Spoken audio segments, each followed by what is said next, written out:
Pourquoi ne pas laisser le placenta de ton enfant à l'hôpital? En Afrique, chaque geste autour d'une naissance a un sens.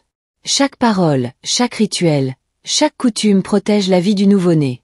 Mais certains parents, séduits par la modernité des hôpitaux, oublient une chose simple, le placenta. Le placenta n'est pas un simple déchet.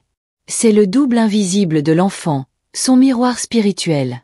Depuis des siècles, les anciens l'enterrent près de la maison, sous un arbre, pour assurer la santé et la protection de l'enfant. Mais à l'hôpital, certains le réclament avec insistance, refusant de le rendre aux parents. Pourquoi? C'est l'histoire de Kofi, un jeune père plein d'espoir. Sa femme, Hawa, venait d'accoucher de leur premier enfant dans un grand hôpital de la capitale. La joie remplissait la chambre. Mais au moment où l'on remit le bébé emmailloté à sa mère, Kofi eut une pensée étrange, où est le placenta? Il se leva doucement et demanda. Excusez-moi, madame la sage-femme, où est le placenta de mon enfant? La femme en blouse blanche sourit faiblement. Oh ça! Ce n'est rien, c'est déjà jeté. Mais son regard glissa vers sa collègue, et Kofi vit dans ses yeux une ombre de mensonge. Son cœur se serra. Les paroles de son grand-père résonnèrent dans sa mémoire. Ne laisse jamais le placenta de ton enfant aux mains de ceux que tu ne connais pas. S'il tombe dans de mauvaises mains, c'est l'avenir de ton enfant qu'on retiendra captif. Alors Kofi insista. Non. Rendez-moi ce placenta. C'est mon droit. C'est le sang de mon enfant. Les sages-femmes se raidirent. L'une d'elles répondit sèchement. Ici, monsieur, nous ne donnons pas ça aux familles. C'est médicalement dangereux. Allez-vous-en. Mais Kofi n'était pas homme à se taire. Il savait que derrière les murs froids des hôpitaux, certains trafics se cachaient.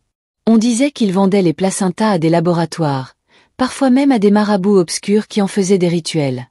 Il s'approcha de la salle des déchets médicaux. Verrouillé.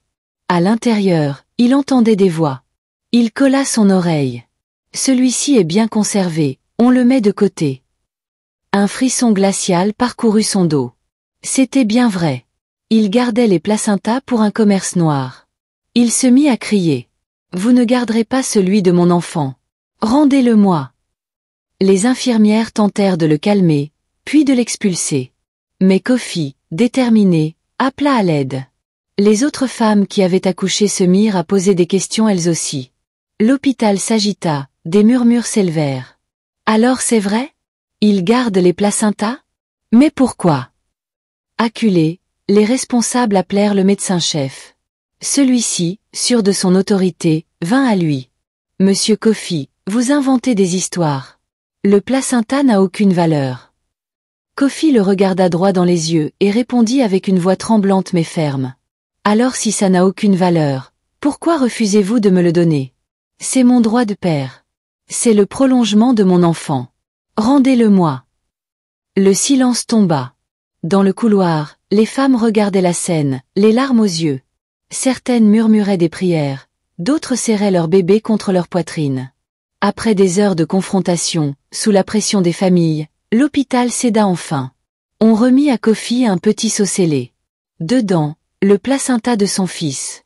Kofi sortit en larmes.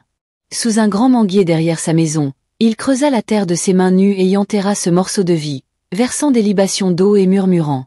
Que ton chemin soit libre, mon fils. Que personne ne retienne ton étoile.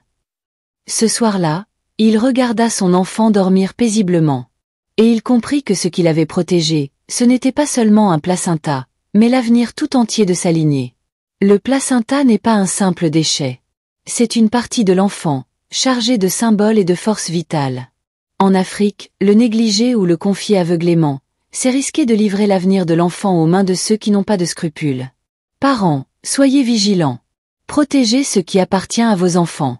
La modernité ne doit jamais effacer la sagesse de nos ancêtres. Cette histoire t'a touché?